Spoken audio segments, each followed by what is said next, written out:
comes down to computers communicating. The information superhighway can be a confusing mix of on-ramps and off-ramps. Bitcoin is worthless artificial gold.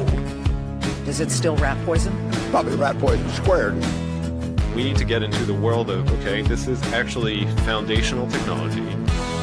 What the Internet of Money does is it creates a single network which can do a microtransaction to a gigatransaction. The Internet is going to be one of the major forces for reducing the role of government. The one thing that's missing, but that will soon be developed, is a reliable e-cash. Alrighty, gentlemen, welcome back to another episode of Final Settlement. Today is Monday, March 16th, 10:40 a.m. Eastern Standard Time. Michael, Liam, how are we doing, boys? We're good. Excited to be here. You guys would love the lively conversation between us before on where do we start and how heavy we go into Bitcoin. But before that, I got to throw Brian back on the spot. Where are you recording from today, Brian? It's nice and quiet. Today, I got a little quiet room at the local Equinox. There's only so many quiet rooms, and so when I have a ton of background noise, it's because the quiet rooms are being used. But I was able to find one today, so got a nice and piece of quiet here. But as you mentioned, we're going to start with Bitcoin's price, and Michael's going to kill me, but this will be brief. I swear this will be brief, but I do think it's worth calling out. This is what you're looking at here on the chart is Bitcoin's performance versus a bunch of other assets since the war started effectively a little over 2 weeks ago now. Bitcoin kind of ripping this morning over 74K. And you can see here it's outperforming everything else. Why is this relevant? I think a few reasons. To me, it says seller exhaustion. It says what we talked about a little bit last week around gold being stuck in Dubai, people realizing it's hard to move gold in size. Bitcoin's very easy to move in size. Maybe people waking up to the thesis generally around a digital store of value asset. But also in the context of business building, I think, what we've said for a long time in this show is that you use Bitcoin as a superior store of value, and you go out and you produce value in the world. And so if you have both of those things in tandem, a lot of what we're talking about in the show today is everything going on in AI. But there's a lot of chaos in the world, generally speaking. But I think if you can tie these things together in a way where you're producing real value, you're meeting the market where it's at, and also storing your value in a superior store of value, things are gonna work out for you on the other side of that. But I did want to move on. I wanted to keep that brief. Yeah, I mean, I think. Go ahead.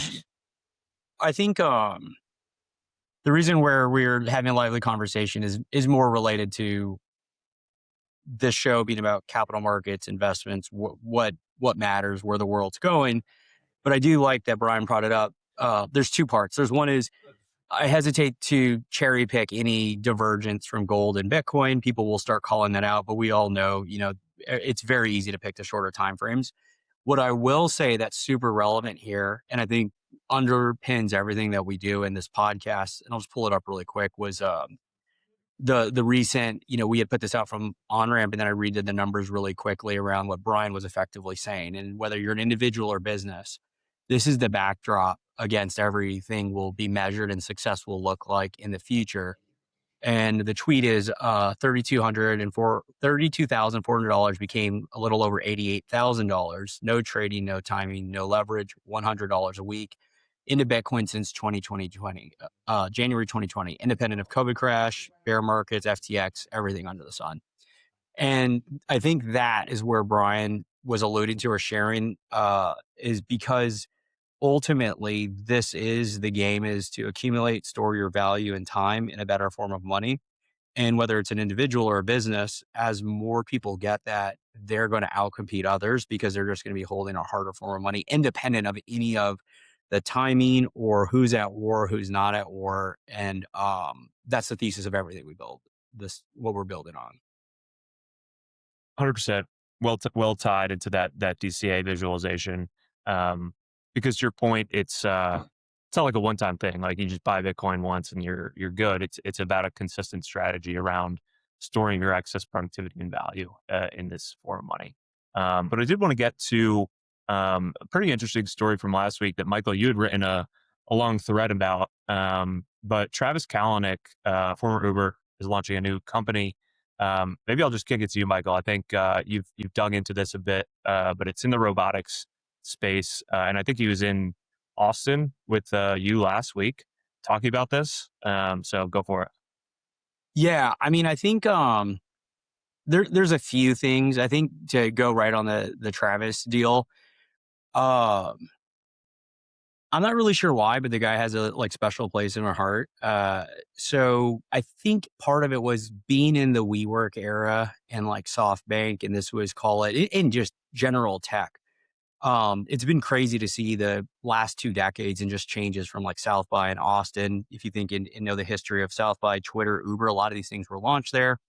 And it was generational times between call it 2010 after the '08 crisis to 2020 when you think about Silicon Valley and the growth of these firms. And they obviously had their cracks. There was a lot of capital that went out and that, got blown up, but there was also a lot of generational businesses. And Travis was always interesting, and Uber was because they were, and this is why I always liked, the WeWork angle was you were taking physical infrastructure and then you were somewhat digitizing or bringing it like to the, 2020s, 2030s.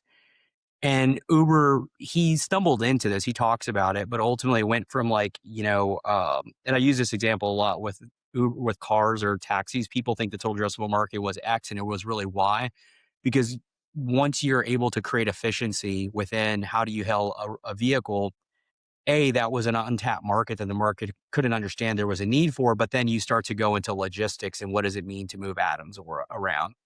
And if anybody knows the Uber story, why it's super fascinating was because it really took a maverick and somebody that didn't ask for permission, but for forgiveness, because everyone understands that. And it always reminded me, maybe that's the special part, is he was like a Bitcoiner before being a Bitcoiner, in the sense of, in the same way Cam Duty was, that he effectively had a vision and he understood the way to get there was having to be very savvy. The example was where it used to get a lot of slack was Grayball, the regulators, and understanding what cars they were driving or how to skirt when a regulator was going to take a car in a city they couldn't operate. They played hardball with a lot of different cities. Austin was one of them. They left and they were able to pull in. They went into China when nobody was able to play. So there's a lot of things he did, and that made him a really successful founder, but also rubbed people the wrong way. Ultimately led to him being ousted by Bill Gurley and Benchmark, who are the big investors. Why that's all important is because just knowing businesses, knowing how people think, in his personality, I told a couple of close people, was like, this guy's going to come back with a vengeance one day, and he's probably going to be the CEO of Uber again. And so everyone that kind of relates or follows tech, he had left Uber back in 2017, or kind of got ousted after his parents died. And there's a whole thread on this, but the long story short was he effectively went ghost for 8 years and just started building what was at the time called cloud kitchens, and it was effectively disintermediating the notion of like having to build a restaurant, then get it into a human person, picking it up, putting it in a car, delivering it, and just vertically integrating that whole stack. There were ghost kitchens initially with humans operating them, but then eventually going to be retrofit for robots to like make the food, put it in the car, autonomously go and deliver it. And that's just V1. And so he's been working on this for 8 years. Now he's coming back. He's looping in a lot of other things as part of that. It's this new firm called Atoms. But I just thought this was really pivotal because there's another angle that's starting to happen with the Musks of the world and what we're seeing with even A16Z and some of their founder-led companies. Palmer Luckey is another great example, that we went from the managerial kind of allotted, class of people that were managers and that were able to be diplomats, and we're going back in a world where AI and interest rates actually matter and the cost of capital matters, back to a world where founders actually matter. And I think that this was just a very serendipitous timing of that new world coming, and then him coming back is it's going to be a real great renaissance from world-class entrepreneurs who had historically been completely vilified and ostracized and marginalized into the corner, like they're back. And that's like the most bullish thing you can think of, especially in a world where people think AI is going to kill jobs. He has a masterclass in that 60-minute TVPN pod of explaining how positive all of this is for humans. And he specifically calls out the plumber and that they're going to be like the Michael Jordan in that world and it reminded me of the cost of production, right? It's like everyone knows as gold rises, people go and look for gold. It's the same way as plumbers become more expensive, there are going to be more plumbers and you're going to draw that part of the market down. Not enough people talk about all of that. Yeah, I think that's really well said. And there's a lot of doomerism out there. I think there's just more and more opportunity as the cost of everything goes down, the marginal return on capital is going to be more and more positive for all of these businesses, not just necessarily ghost kitchens and robotics, but there's going to be so many new opportunities that are created out of this. And I think that just in addition to that, it's going to be, to the managerial point, we can go, or we're definitely going to hit some of this later too, but it's just going to be more and more important to have lean teams be able to move and adapt incredibly quickly because everything is changing so fast. And the layers of bureaucracy that are built into all these legacy firms and, having to get 3-5 layers of sign off in order to do anything important is going to be a massive net negative to all these large businesses that are going to just have to compete with people who are moving a little bit faster out there. So definitely excited to follow along with this company.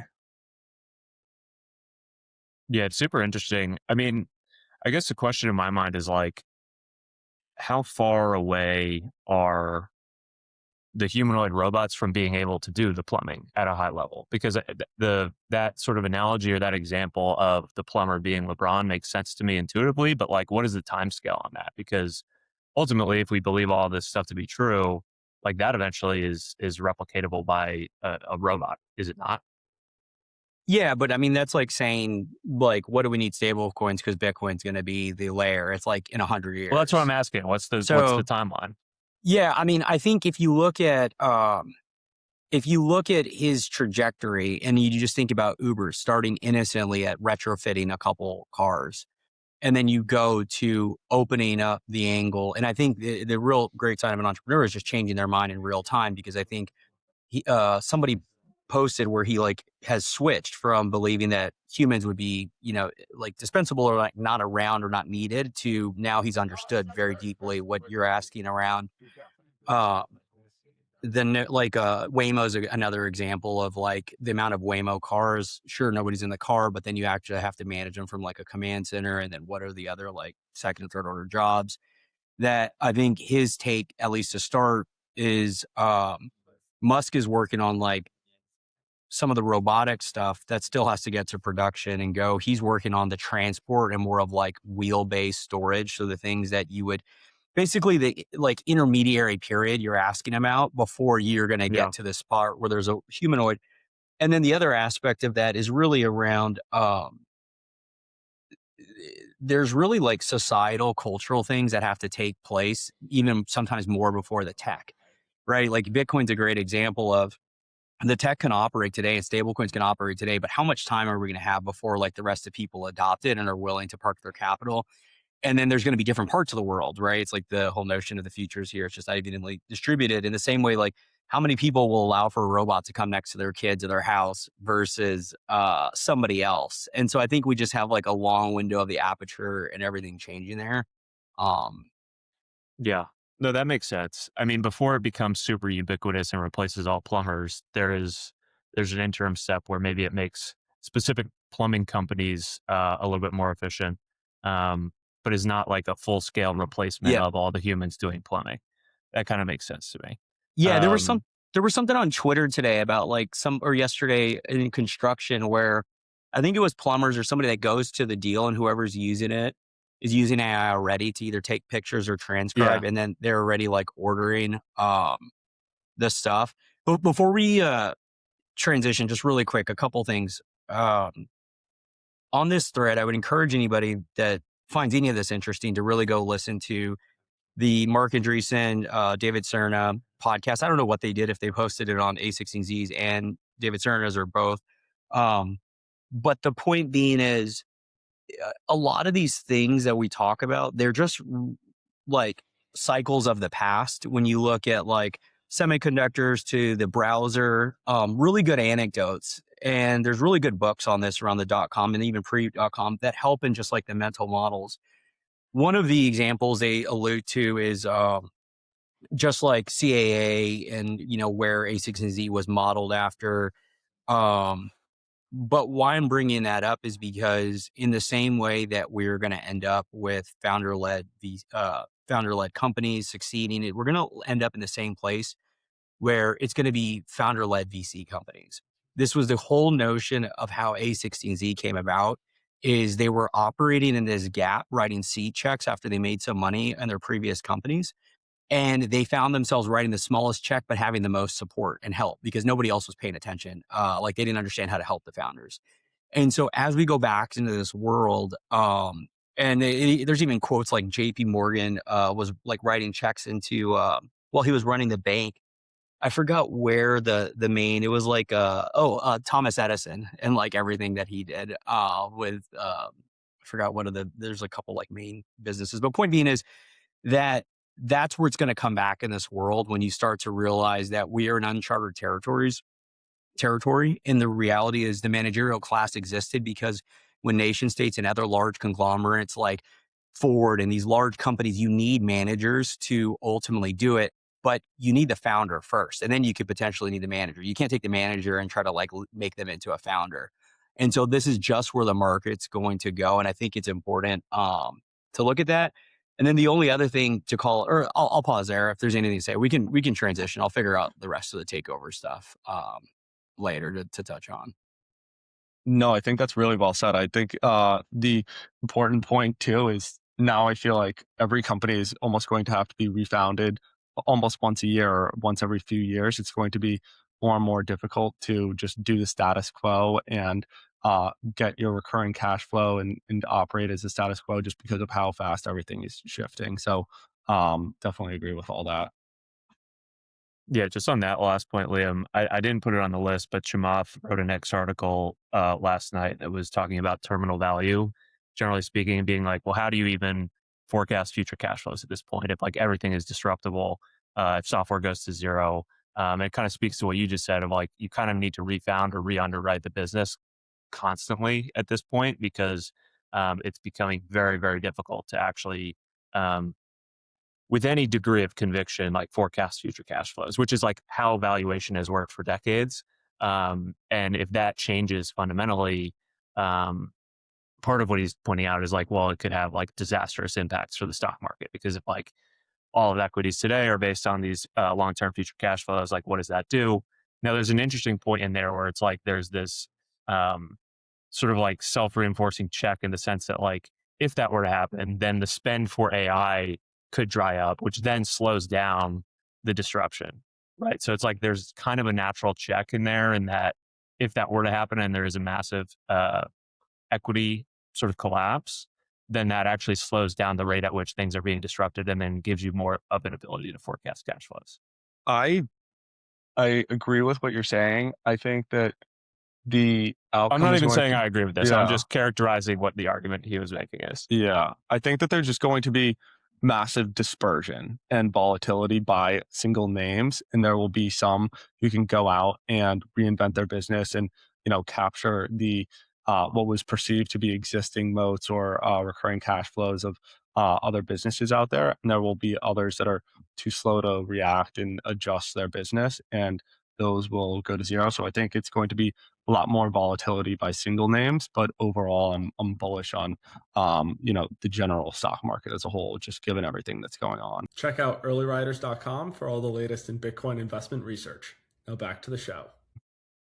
Yeah, maybe that's a good transition because the dispersion's a great way to frame the layoffs and the things that are happening right now. I know right before Friday closed, there was Meta reporting 20% layoffs, and then I forgot. I think this might be somebody from Anthropic. They seem to love touting the disruption. Or no, I don't know who that is.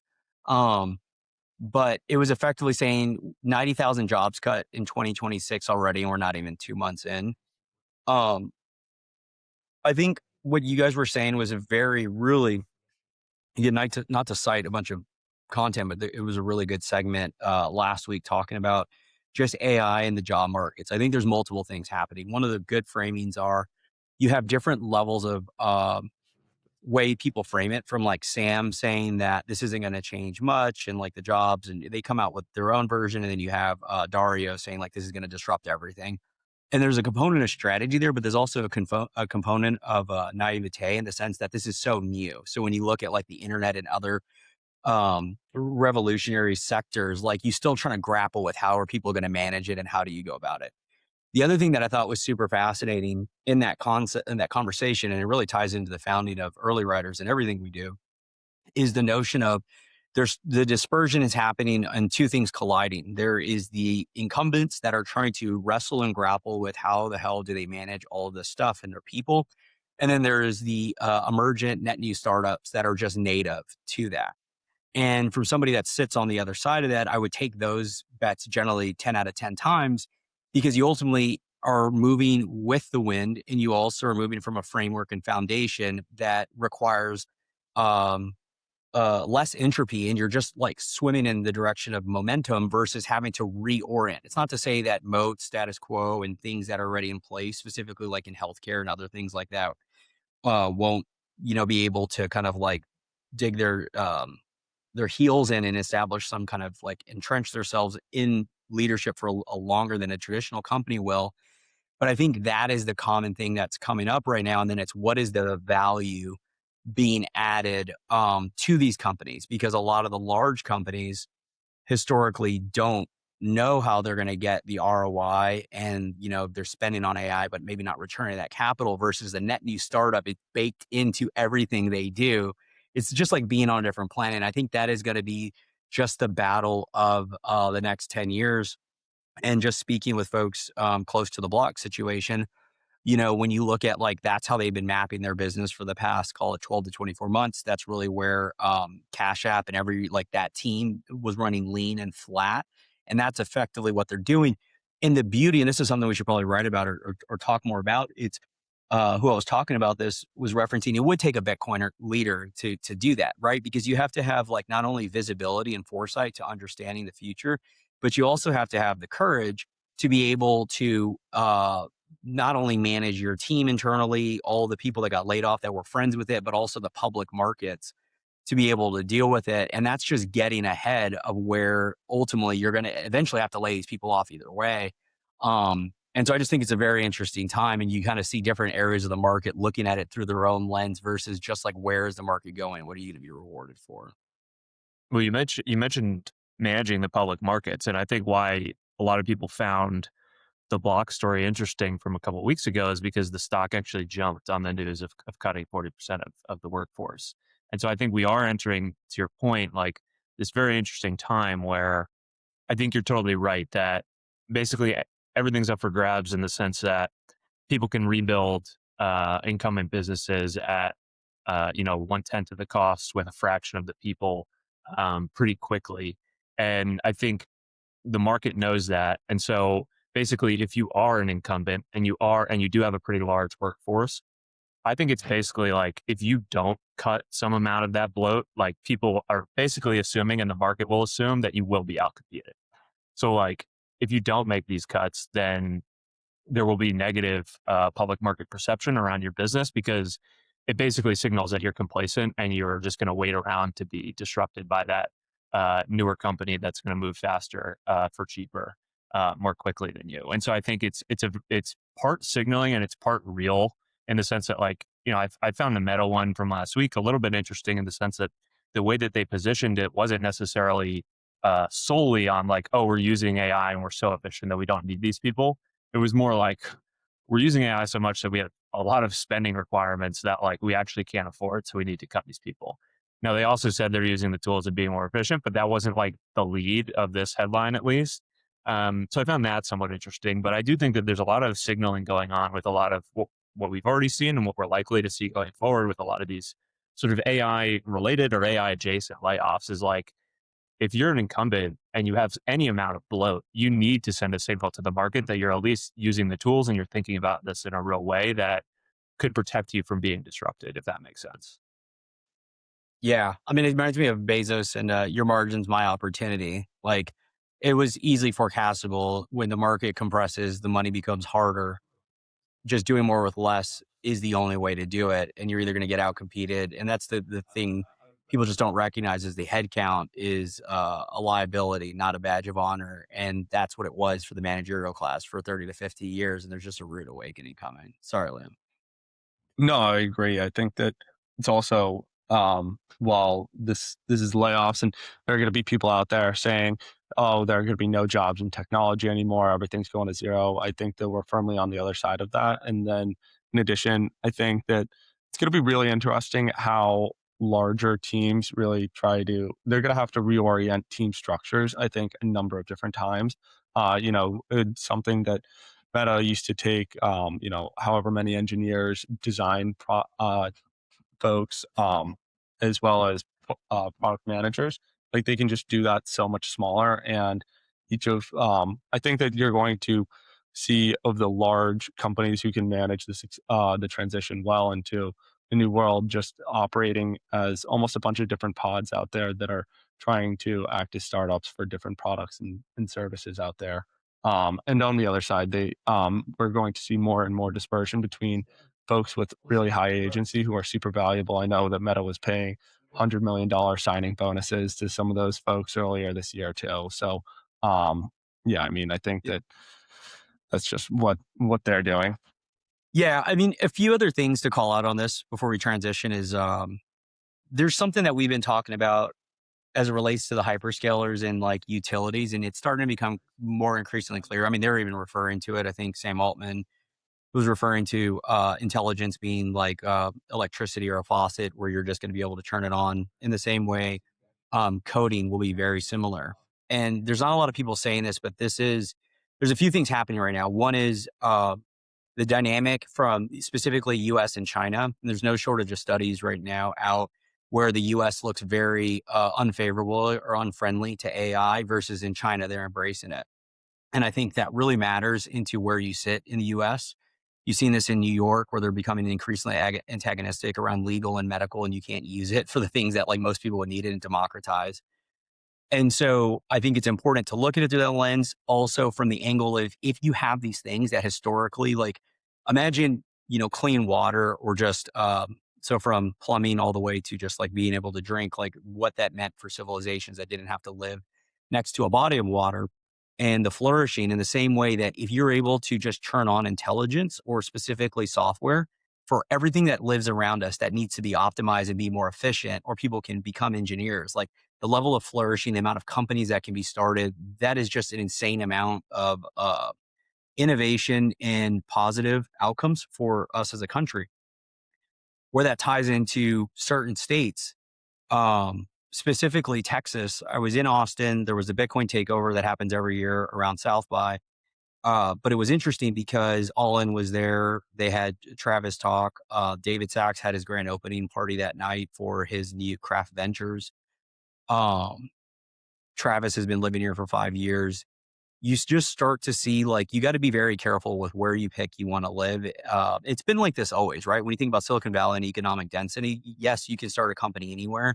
But when you think about the favorable notion around AI, it's me starting to think more about it around the Bitcoin side, because there really isn't a Bitcoin city. Like there was Miami as a crypto city, but everyone kind of knows that's like fast, fleeting. But if there's a way to incept, and it doesn't have to be Austin, but Austin feels like the front runner around the same way where you look and there's charts around the amount of energy production for data centers in Texas, it's like 3 times any other state. And so you start to build that like inertia and that philosophical bent, and you start to be able to be in the right place for building. So I thought that was worth calling out. The only other thing is, and you'll appreciate this, Brian, because we haven't talked about it. So Michael Goldstein, Bitstein, founded the Satoshi Nakamoto Institute. It's a 501c3, so it's a nonprofit. But the core idea I didn't fully appreciate. There was a dinner that him, Pierre, and others talked about the early days of Bitcoin. It was very fascinating. But the core idea was effectively I don't know if canonicalizing is the right word, but to build a repository that cannot be changed or altered. And specifically under the context of how much slop is out there when you think about AI, or just think about the past 5 years. If anybody's been in Bitcoin, pre-2020, it's a fundamentally different level of energy, vibes, and also understanding of what the asset is and what it was meant to be. Specifically, think about reducing counterparty risk, for better or worse, whatever you like or don't like about Stretch. There's 5 levels of counterparty risk embedded in that versus the underlying asset. And so there's so many people that don't know any of that Genesis story and what it stands for. And as everyone knows, like, if the news is already a little bit mucked up, imagine what like history books were like. And so there was a real just importance of being able to build this repository. They said it a lot more eloquently, but I just thought it was very fascinating to have it phrased in that way, that there needs to be an institute that captures all the podcasts, all the content, make sure that they're never altered. They gave this one example. I forgot who it was. His name's Michael. He's an old, I believe he was a core contributor. But the point was, when Craig Wright was trying to fake that he was Satoshi, he had signed with a PGP, I guess it was a GPG key, and that he went into the archives of the update to the software. And what he said he signed wasn't even, because he was able to go and find the timestamp of whatever he posted, wasn't even around at that time. And so you need that level to be able to go back in time and show all the different things, how you got here, why you can't go, change things. Austrian economics were obviously a fundamental part of that most people miss, as you need like scarcity. I just thought that was a fascinating thing to call out, because hopefully we'll get them to come on and talk more about it and some of the vision, how it's grown. But I don't think enough people, I didn't fully appreciate it. Knowing I knew what they were doing, but I didn't appreciate the gravity or importance of it until kind of like hearing them discuss it. Yeah, that's awesome to hear. Huge amount of respect for those guys and what they've built. I mean, it's curious on the like in terms of unalterable information, like are they embedding all of this stuff onto the Bitcoin blockchain in any sense, or is that not part of this? Like, how do you actually ensure that it doesn't get altered? Because like, I think you undersold the media news situation we are rapidly being hurtled into, where like no one knows what's real. And like this war effort is like probably the best example I've seen thus far, where it's the most overt in the sense that it's impossible to say what's real online, because someone will say this is AI, and then it's, well, how do you disprove someone that says it's AI? It's becoming very, very murky very quickly in terms of videos. But I mean, I guess what we're talking about is more like written word, which is, I guess if there's time-stamped records of it, then you'd be able to like cross-reference and know if something had changed. So I guess it's a little bit easier than like just like deepfake videos and being very difficult to discern what's real. But was there any thinking around that side, or was it more just like we're creating a repository? No, there was. It was in the very beginning. It was around cryptographic proof timestamps, I believe, using Nostr on the back end. Got it. But we'll definitely have them on to talk about it, because it's a really worthwhile cause. If anybody is looking to offset taxes, you can donate, and it'll be good for him to share that. But I think one thing that I maybe do better justice of is contextualizing the importance, and because we don't really know it, because we're so deep, in the middle of it, is there was real versions, independent of what people are showing on Twitter, like real sources talking about Coinbase trying to get rid of the de minimis, or not include the de minimis use from taxes around payments. And I've heard from others, some of the largest, advocates of Bitcoin, trying to explain to others that Bitcoin can't or shouldn't be used as money. And you can see how that becomes more into the atmosphere or zeitgeist, if people are like, yeah, it's a store of value, stable coins are the thing, don't worry about it. It's like two things can be true in the sense there's an order of operations. And I do diverge a little bit from peers that I respect on that. Bitcoin's just not ready yet to be used at scale for payments, but it will be there when people's cost basis are lower and the plumbing and it's easier, blah, blah, blah. But the point being is, it's still true that if Bitcoin works, it will be a form of money. That's the beauty of Bitcoin. It's a money and a currency. Gold was money. It wasn't a currency. So you had to layer on paper notes on top. Bitcoin, because its technology, can be a store of value while still simultaneously being a unit of account being used in different scalable methods. Point being is, nobody talks about that. And there's a reason why, especially the larger players, think about the Sailors or the Brian Armstrongs of the world, because they have their own versions, their own stablecoin, their own companies that they're building, high velocity transactions. But that example, if you go back into a repository that has Austrian economics, how money moves, how money grows, you start to create a better understanding for the market to coalesce around, or when somebody goes down the rabbit hole, understand what wasn't changed or altered versus what we're seeing today. And that's just like a small example. Block size wars. There's just no shortage of things that you got to go back to the basics, because it's just going in circles of the same stuff. There was a funny anecdote. There's a gentleman that's really behind the scenes. He was like patient zero here in Austin, I think before Bitstein and Pierre. And the notion was that those guys, I think it was before they got on the scene, or maybe they had taken a little hiatus, but it was around, there were certain people back in like 14 and 15 that were on Twitter talking about crypto and all this stuff. And they're like, hey, we need you to come back onto Twitter. And they referenced it to a knife fight in a phone booth. And how, Pierre was just like, this is their words, like just fucking people up, because, on Twitter, you just have these like notable people like the Shifts and all these people out there expounding on these crazy things. And you have these like 22, 23-year-old kids just completely wrecking people. And so, yeah, it was really cool just to see, like, in the middle of all this craziness, Bitcoin at 69, 70,000, there's still a group of individuals that were able to get together, really explain, understand, and think about the importance of like the source. And there was a lot of relevance to like biblical times and like being able from Old Testament, like a lot, or like even Roman time, just everything that had been captured, how it had been changed, and how you ultimately want to preserve that version of history, or on a long enough time horizon, it'll be dissolved into something else.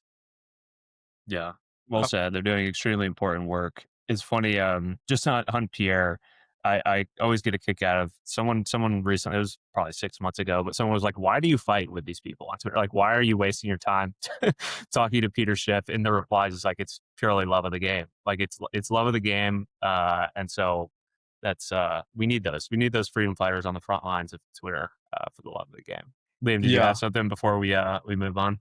No, I was just gonna say, I love the Nakamoto Institute. I think, regardless, anybody who really wants to, put on a significant allocation to the industry or work in it, invest in it, I think that just like the history of every other industry, you should really know the origins of it, everything that's come before in the past, what has worked, what hasn't, why things operate a certain way, grounded in history. And I think that the Nakamoto Institute does a fantastic job of that. So I would highly recommend checking it out if you're seriously trying to like learn more about the industry as a whole. All right, I got a quick question for you. So if your Bitcoin doubled tomorrow, how would you feel about how it's currently being secured? I feel like most people have not actually thought deeply about this question, and quite frankly, don't have the best answer. And that's okay. I mean, I was there before, and I talked to people who self-custody, and they've done it for decades. And I also talked to people who sit on centralized exchanges and could just never get comfortable with self-custody. And honestly, that's why we built Onramp. You have multi-institution custody, you have Lloyd's of London insurance, you have inheritance planning baked in, and you have a team that can walk you through all of it. So it only takes about 15 minutes or so, if you can believe that. And you can book a consultation directly on our website, onrampbitcoin.com. And I'd be happy to speak with you. It's a free consultation. Speak with either myself, Cam, Michael, Kellen, someone on the team will speak with you, and reach out to us anytime. Hope to see you soon. Very well said. All right, we're going to shift gears here a little bit and talk. We're going to move to Michael's favorite section of the show, the digital asset roundup, the stablecoin roundup. There's a bunch of headlines from the past week or so. I'm going to start with something that dropped this morning, and then we'll kind of cycle through a lot of these. But Abra is set to go public via SPAC merger at a $750 million valuation. Abra, for those unfamiliar, have been around a long time. They were founded in 2014. And they've sort of had various pivots over the years. They had some regulatory run-ins in 2020 and then again in 2023. But their founder, Bill Barheit's actually a pretty fascinating dude. He was originally at NASA, or I think originally at Goldman, then NASA, then Netscape, and then sort of got the Bitcoin bug in 2011. He gave the first ever TED Talk on Bitcoin in 2012. And then founded Abra in 2014. Like I said, a few different pivots. They were originally a little bit more retail focused. Part of the regulatory troubles they had were with their Abra Earn product in 23. But now they've sort of pivoted a little bit to be more institutional focused, high net worth focused. And they do more than just Bitcoin. They're trying to move into real world asset tokenization, all that good stuff. But Michael, curious if you had any thoughts on these guys, just given they've been around for a while. And I think this is interesting to see a lot of these companies who basically survived a lot of trials and tribulations, not only from a cycle perspective, but regulatory pressure. And now they're getting to go public and access public markets, which is pretty exciting for them. Yeah, I don't have a lot. I mean, I know that they got into some stuff, I think legally, and also potentially halting redemptions on the earn. So this is a SPAC. I don't know if it's considered like fully going public via the traditional way. Yeah, I wouldn't be bullish on this. Yeah, I don't have a lot on Abra. I think the only thing I would say, I was just going to say, they settled with the SEC in August 2024 without admitting or denying the allegations. But they said that Abra earned customer assets plus interest had all been returned. So, I mean, I'm not saying I'm bullish or bearish on it either. I just think it's interesting to see these long-standing companies that have managed to somehow survive for 10 plus years. Kind of wild. Yeah. I mean, I do think that, ideally, it's this year or next year. I do think a lot of these companies, independent of their kind of investment profile, are going to do really well in the capital markets, just because I've long held this belief that in the same way AI is hot right now, digital assets will be. Think of it like public utilities again. There's just so little amount of infrastructure when you think about Circle. Its valuation is just solely based on, this reality that there's no real access to stable coins in the public markets. But yeah.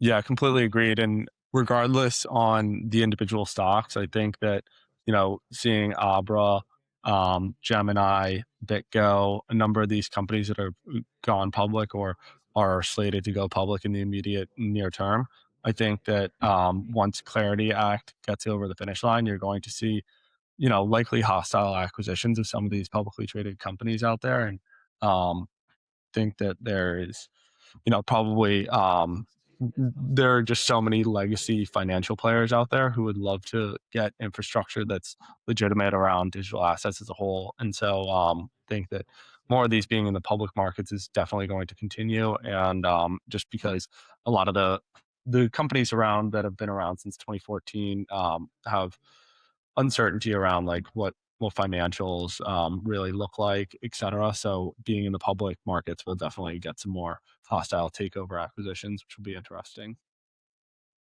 Yeah. One you didn't mention in that list that you just rattled off was Kraken. Kraken's been in the news a ton over the past couple of weeks, initially around their plans to go public, but then receiving a Fed master account last week, a conditional master account. And then this headline, which I just pulled up, their partnership with NASDAQ to plan for 24/7 tokenized stock trading. I mean, to me, this is just very indicative of what we've talked about a lot on this show, is like everything's kind of morphing into one, in the sense that if you're a crypto player, you're going to offer stocks. If you're a stock sort of incumbent, you're going to offer crypto. Even if you're a prediction market or a gambling site, a casino, you're going to get into stocks or prediction markets, or the other way around. Like everything is kind of merging into these sort of quasi super, financial super apps of some sense, where they want to own every part of your financial life, from gambling to saving or investing. And so I think this is pretty remarkable, just in the sense that Kraken, very similar to Abra, they had their own sort of disputes with the SEC over the years. And now they've really seemingly been given a massive green light to not only look and feel more like a bank in the sense of the master account, but then also, look and feel more like a traditional financial services platform with this partnership with NASDAQ. Yeah, I think that's right. I mean, I think it ties into some of the other announcements, specifically Wells Fargo filing their trademark for WFUSD. And then there was another company raising, for stable coins. That there is this, it reminds me very similar, like parallels to the AI stuff we talked about earlier, that, there's going to be different like bookends to this story. Like we're starting with digitization of money and, economic value, whether it's tokenization, dollars on stable coins or BTC. And right now you have different levels of moats. Your tech can be somewhat of a moat, but I think over time that'll be somewhat commoditized, very similar to like frontier models. But then the real moat ends up on brand, and brand is a proxy for distribution, liquidity, the amount of, staying alive through a lot of this kind of like craziness in the next 10 years. When you think about everything being digitized, a lot of Wall Street's going to have to replay what crypto and Bitcoin has understood, if you're still around counterparty risk, being very conservative. And so I think our angle and thesis ties into the point that on a long enough time horizon, Bitcoin will be the predominant value storage, and everything will trail into that. And so you want to have that bent and then work backwards on what are the other assets that you'll be thinking about, what it's money, how do people preserve and store their wealth. And if you do that on a long enough time horizon, you have the right technology, you'll win the right type of clients, and then you'll be there to absorb the rest of the capital. The other side of it, whether it's Wells Fargo, Charles Schwab, Morgan Stanley's coming at it from the traditional asset side and trying to layer in these assets in the same way Kraken sits in the middle. Kraken's an interesting dynamic because they have liquidity and clients, but they're more of like trading high velocity. And so everyone's trying to make up what is their thesis. And it goes back to, the person generally wins that's looking at a 10 to 100 year time horizon, because they're not looking at, I forgot, there was another great pod I won't cite here because I have something planned for it, but it's effectively like you only have 2 time frames you should be thinking about, probably in everything, whether it's your life or, but definitely in business, is 1 week or 10 years. Right? Because in a week, you can get a lot of things done. But if you plan for a quarter, it's like a quarter, how many things can you actually get done? And then you start to lose time. It's like a week is a great timeline for a sprint to really get things done. And then in 10 years, what's not going to change and where's the trajectory? Most people will tell you got to focus on the quarter or the year. And I think that's fundamentally wrong. It's like, what is your because all a quarter is made up of individual weeks and running at that pace. So I do think like that's our edge. And the interesting part is focusing on Bitcoin, how do you preserve it for large holders in the best way? Because the expectation is that large is material for everyone. And as more and more people hold a material percentage of their wealth, balance sheet, institutional side into that asset, they're going to naturally go to the place that unifies all of that together versus these other people are still playing a different game around dollars. And ideally, if we're right, then it works. If we're not right and Bitcoin's not money, then we probably don't end up in the best position. Bitcoin is money. You rattle off a few things in there, which I'll just I'll pull up for the sake of it. But there was a company called Cast, stablecoin fintech, which raised $80 million at, I believe, a $600 million valuation. We've seen a lot of these types of deals. Seems like companies in this general vicinity of stablecoin fintech are having a very easy time raising shitloads of money. People on this cap table include Left Lane Capital, Peak XV Partners, HSG, and DST Global Partners. Any thoughts on that one specifically? There was also MasterCard's announcement, which, I mean, I didn't put a lot of weight into this. Like, this kind of reminds me of a lot of like enterprise blockchain stuff we saw in like 17, 18, where it's like a crypto partner program, this consortium of people coming together to do something, work on crypto. It's very vague, sort of high level. And you can see some of the names involved here, but it's a lot of just crypto companies effectively. And I saw somebody, our buddy Matt Dines, point out on Twitter, like, where they had some infographic announcing this thing. And it's like, well, where's Bitcoin? And it's like, well, Bitcoin would never be on this list. Like, you can't partner with Bitcoin and have them be part of this like consortium group. Now, is MasterCard thinking about Bitcoin? I would hope so in some sense. But I wouldn't expect them to be part of this announcement. Like, these are all just crypto companies. Yeah, I mean, if you go back up, there are some larger, just in that list, there was SoFi, modern Yeah, a lot of treasury, which is fintechs.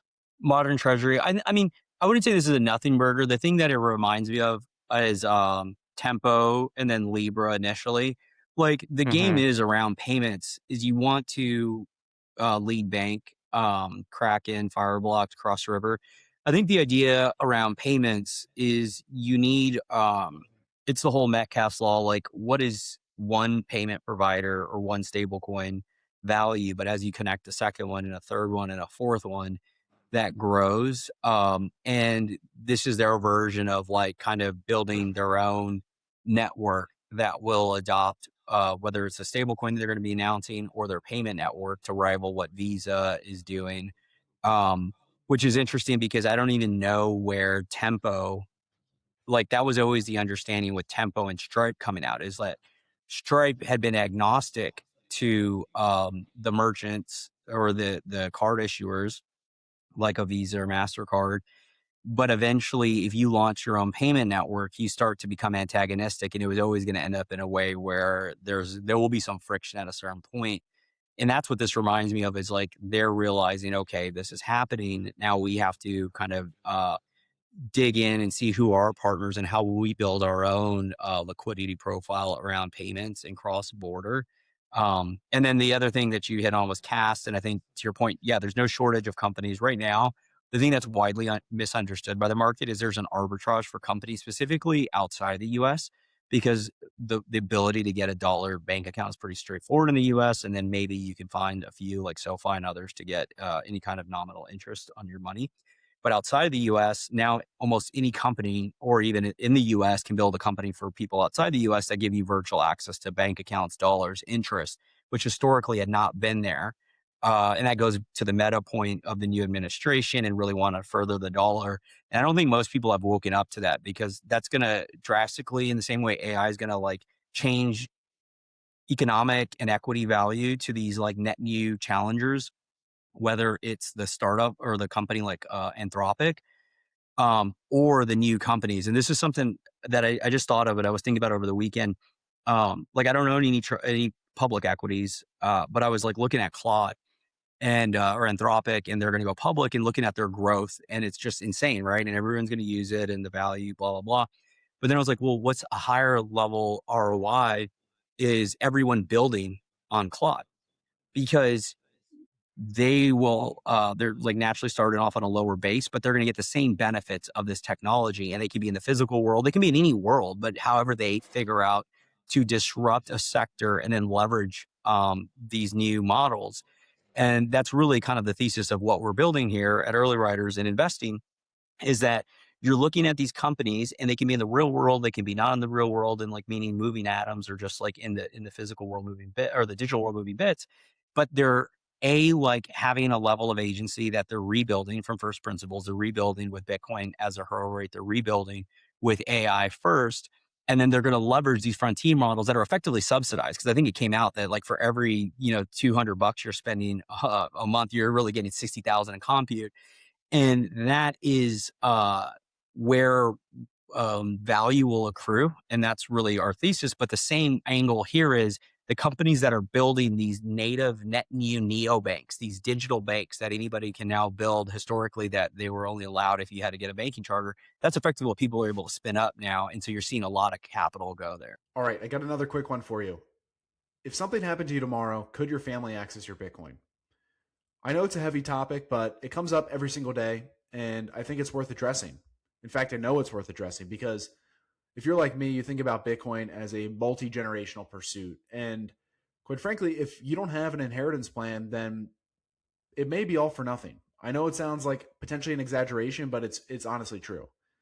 Bitcoin's a multi-generational pursuit. If you don't have an inheritance plan, your family cannot confidently, reliably secure the asset, then what's it all for?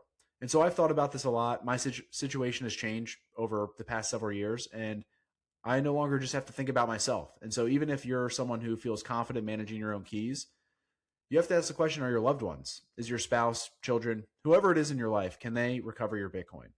And so with Onramp, inheritance planning is built in directly into your multi-institution vault. You also have Bitcoin that's segregated in your own wallet, and it is insured by Lloyd's of London. And the best part is it only takes 15 minutes to get this set up. So if this sounds intriguing at all to you, you can book a free consultation on our website, onrampbitcoin.com.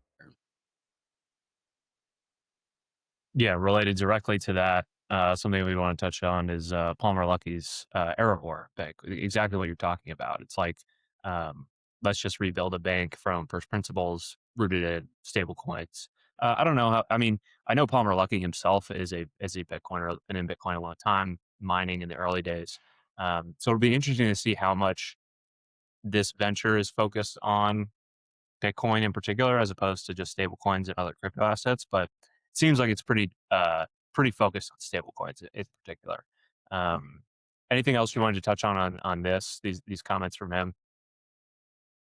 No, other than I think like the real alpha and value is when you take two disparate ideas and you marry them together. And I think that the banks and the companies that take what you're talking about, which is what they know in stablecoins, money movement, and then they help educate, because the reality is nobody's really been incentivized to adopt Bitcoin, or because there's no real ways to really make money out of it. If you don't have a differentiated custody solution, then you don't do it. But if you're really able to bring your clientele in and then help educate that as their savings account, store their value, those are going to be the winners in the future. It's just right now, money movement is related to dollars. I think that just ends up being in our bubble that we always call out Bitcoin. But these companies are savvy. They're going to back into it when the time's right. You imagine $150,000 Bitcoin, and they're definitely going to become a Bitcoin bank or have some angle there. I think it just takes time. And then the last part is, I was talking to somebody close to the Bitcoin community this past weekend or week, and rightfully so. Like, these people actually haven't got into Bitcoin or Bitcoin only. When you think about it, like, who's had liquidity events? Like, what companies on the Bitcoin only side have had M&A or had insane success that have crossed the quote unquote chasm that you see that the bridge, as a great example, are doing? So I think that this just takes time, but you have to like take those two ideas and figure out how to commercialize them for like mass market appeal. Because if you went to Palmer Luckey or whoever backed them and said, "Hey, we're going to build a Bitcoin bank," they probably would have just like laughed him out of the room, because they're like, "What are you going to do at this Bitcoin bank?" Yeah, that's all fair. Quickly, couple things. This was just from late last night. We covered this on the show a few weeks ago, but Blackfills had previously halted redemptions. Now they're filing for bankruptcy. Not a ton to add there, but just worth highlighting. Do we want to talk about Druckenmiller? He did an interview. I'll be honest, I haven't watched the whole thing, but he's talking about stablecoins, and he also had some comments about Bitcoin, which makes it sound like he perhaps sold his Bitcoin. I don't know if he owns Bitcoin anymore. Do you guys have any thoughts on this? I mean, I didn't follow if he sold. I saw that people were saying, what's going on with Druck on the Bitcoin side. The thing that I called out, we should probably go listen to it to see the full clip, was Druckenmiller saying he expects global payment systems to run largely on stablecoins within 15 years, more efficient. I mean, this is all pretty straightforward stuff. I still think that it's under looked at is where stablecoins will fit into this story, not only in global finance, but why they're so bullish for Bitcoin. But yeah, it says Druckenmiller said Bitcoin has probably secured a role as a store of value, and question how long the U.S. dollar will remain the world's reserve currency, suggesting maybe replaced in 50 years. So I don't know why he would sell that. I think probably this is the ideologues getting real up in arms around the guy that held a bunch of Bitcoin, saying stable coins will also deliver value to the world, is my interpretation. Yeah. Now I'm seeing a little bit more of it. The quote is, "I'm actually disappointed it ended up becoming a store of value, because it wasn't originally needed for that, but it's become a brand and people love it, so it's probably going to be a store of value." So yeah, that makes a lot more sense that the ideologues were coming after him, because he's saying, well, stablecoins are actually going to be the medium exchange for a long time, and Bitcoin's a store of value only, which over a long enough time scale, I think is wrong, but I think he's right for a pretty meaningful interim period, as we've discussed. Yeah, I mean, he, Max Levchin, and Kevin Warsh are the three advisors for Anchorage. So I'm sure that he has some good insight that Bitcoin actually is providing a lot of value for a ton of people out there. Yeah, and I think Druck's I'm pretty sure he's an investor in Bitwise. I think you're right. All right. We had some miscellaneous stories here for the end before we wrap. What we're watching. Where do you want to start? Where do you want to go first? There's a Can few you pull up the interesting McKinsey ones. one? I think the Yeah. McKinsey one's just fascinating. Yes. Here we go. So this is a tweet about McKinsey built an AI chatbot, Lily, trained on 100 years of its work, 100,000 documents and interviews. 70% of the 45,000 employees use the tool. Insane number of employees, by the way. Yeah, making 500,000 prompts a month. A research firm hacked into it, got full read-write access, and I'm assuming it's all out there now. But I thought this was fascinating because, like, McKinsey was always kind of dead in the water. Like, this is the interesting thing that's happening that I think most people don't know, unless you're like actually a practitioner with like Claude, and there's that whole version we talked about, like 0.01% using it. And then there's 0.01% using it. And there's a difference between like vibe coding and all the slop that gets thrown on Twitter of like people are busy, but they're not delivering any value, versus just having to like use it day to day in business. And I think when you do that and use it day to day in business, you're ultimately understanding how the real edge is the human touch. Because if you're a professional or understand certain aspects of a sector or a business, and when you use the tools, you're able to refine it to come out with an outcome that isn't the model. Because the model is just a fractal or reflection of yourself, but really the average of human intelligence. So everything it gives you is not necessarily interesting. It's how you mirror that and then layer in your own creativity. And so I find it interesting that like McKinsey is that embodied. They're the average of the human intelligence population. They go into companies and they're able to say in charge, and this was just the way the managerial legacy class had done these things. And so these group of average individuals somehow like captured all this and then leaked it all, which is going to further accelerate their demise, because people are like, well, why am I paying you just to go and prompt these things? And so it's just fascinating to see that like this would happen to McKinsey, and also the reality of like 90% of what you would get from McKinsey, you can get from a Claude deal. I've never shared this publicly, but like I remember going into those rooms and delivering presentations or working on them in Google Slides. This was back in 2018, 19. And the level, it was like you showed them fire when they didn't have to download the the PowerPoint and then upload and make the changes and then re-download and make the changes. It was like the notion that you could do this asynchronously was like an insane thing. And this had been around, because at Google, this was G Suite was embedded there. So you've been using this for like 10 years. And that's just a fascinating place that we find ourselves in. So again, it would make sense that consultants would put all their information proprietary into this thing and then leak it to further accelerate kind of their revenue leak and their adoption. Yeah, I think that it's also fascinating that, it's probably not a great tool because you're getting 10 prompts a month for only from the 70% of the employees that use the actual tool, which just shows that, they either spent a ton of money on this and it's not actually anything useful in there. And just like the people who are at these firms are still so behind on actually understanding how to prompt in order to find all and sift through this information that they have gathered from the past. I would say it's the latter versus the former, because I would love the tool because you basically got the 100 years of intelligence from what they did do and the learnings and the client data, which is theoretically proprietary versus what we've been trained on. So I think the tool is probably amazing, but to your point, it's like when you get handed fire, you're like, what can I do with it? And so I think that's the issue.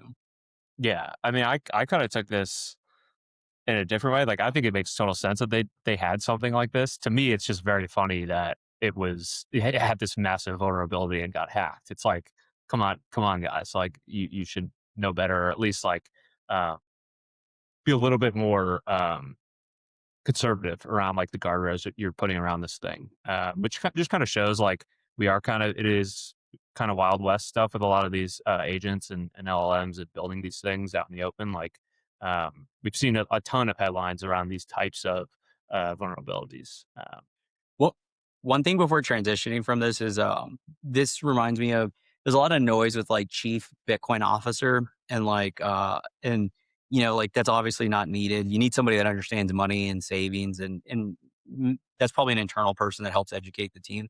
But what I do think there will be, and there'll be the McKinseys of this, and you see this already on Twitter, is like a chief AI, Claude, whatever officer that can come in and effectively take these, like the top 10% of McKinsey, and dissect in a systematic project management way on the company's processes, and then from first principles rebuild them back up, understanding the tools.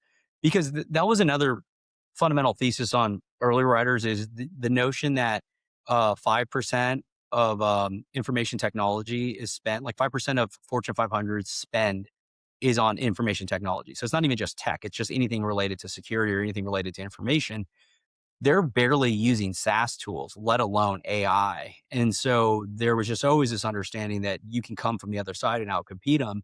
But if you do want to stay alive, you're going to naturally need individuals that can understand the old world and the businesses, and really like the bureaucracy that exists there, plus the new ways. And I do think that is going to be a relevant strategy, business, and then individual role that will make a lot of sense at companies of all shapes and sizes.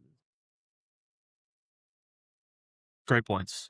All right, we are over an hour, so we're going to wrap soon. But one more wild story. I found this hilarious. But you remember Pokemon Go, the app where, like, you walk around and you capture Pokemon on your phone. Well, it turns out the 143 million people that thought they were catching Pokemon were actually building one of the largest real-world visual databases in AI history. So Niantic just disclosed that all the photos and AR scans collected through Pokemon Go have produced a data set over 30 billion real-world images. Just fascinating, just like a brilliant scheme to get this data. And it's interesting because back when, I think Pokemon Go came out like almost 10 years ago now. So they were so forward thinking and like basically creating this scheme to get all this data that they knew would be super valuable in the future. And like doing it in, a totally legal way, but people are agreeing, they're checking the box when they download Pokemon Go and just giving all of their geolocation data and phone image data to this company. Any thoughts on this, guys? Yeah, Go ahead. Go ahead. Someone go.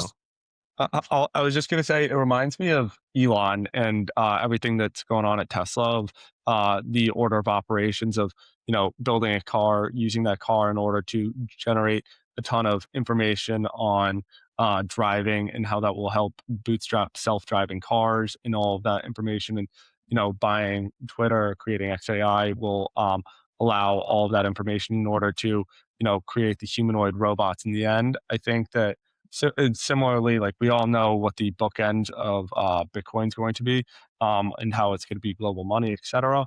But it's going to be fascinating, those folks who can use the distribution and moats and everything that they've created thus far in order to actually get in the hands of people and create products that they like, in order to bootstrap their next business, which is probably going to be something that's even of greater value as the world continues to shift. So I thought, yeah, this is really fascinating, and has a lot of parallels to everything that Elon's doing, and then, how the world is going to kind of change over the next decade or so. Yeah. On that same thread, there was two thoughts that came to mind. One was, to the positive point, there's going to be a lot of forward-thinking businesses that won't look like they make total sense, or will come out with more value extracted based on these premises of having proprietary data sets and then being able to do different things. There's probably, for every story like this, there's really probably 100, maybe without the foresight. Honestly, I would even question how much foresight versus like this was always in the background. I mean, you can go honestly all the way back down to the founding of the internet, that Google was really just created for AI, because he needed to index the internet, which is effectively human consciousness, human brain. So you needed to create the service to do that, to allow people to find it, to index it, which would eventually train these models.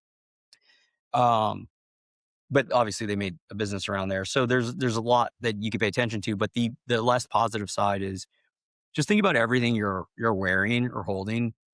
whether it's like your Google or your Apple Watch and the EMF that's radiated from that. You probably look into that. But then there's the notion of how much data you're actually giving away, whether it's you have a ring on your house, you have things inside your home or in your bedrooms. They are all capturing information. They're all training. And then this goes all the way to businesses giving up their proprietary data to Anthropic and GBT and whoever else. That eventually where this goes is you're going to want to keep that information to yourself. And it ends up in a very similar format around Bitcoin and counterparty risk, where a lot of this data and how you operate and the cost of not only the models and hosting, but really training them is increasingly going down every week. And that was the other part that it's just going to bring to the forefront that all this data leakage is ultimately going to be giving up a lot of value and privacy. And I think there will be a strong kind of pushing against that. I talked to some interesting people in Austin working on very interesting stuff as it relates to like AI data storage and compute that works in a very Bitcoin type way. I think we're just going to see more of that. And naturally, you just always end up as the Bitcoin side being the kind of early adopters. They call it like the dark forest of crypto and Bitcoin, where there's no shortage of bad actors. In Bitstein's words, everyone's a scammer. And so you naturally have to start thinking about adversarially about your data and your moat. And then you don't go take pictures, or like it came out this week, Tinder was letting people, I guess like there's a new part where they can just surface through your photos and then help find a deal. So like now they have all your, not only the photos, but the metadata on every photo where it was taken. There'll be a backlash coming with all of this soon enough. Yeah. Not great. Scary stuff. All right, boys. I think that's a good place to wrap. Yes, somebody just flushed, so it's time to go. That was it. It's time to go. All right. Brian just flushed. He's done. Yeah, we're all set here. All right, thanks, boys. See you next week. Thanks for listening to this week's episode of the show. If you found the information valuable, please share the episode with a friend or leave a rating on your favorite podcast app. All the links we discussed in today's show will be in the show notes inside your podcast app. Before we finish, a quick reminder that Onramp Media is for informational and entertainment purposes only, and nothing should be construed as investment or legal advice. Regardless of where you are on your Bitcoin journey, we'd love to hear from you. Visit onrampbitcoin.com/contact to schedule a consultation with one of our private client advisors.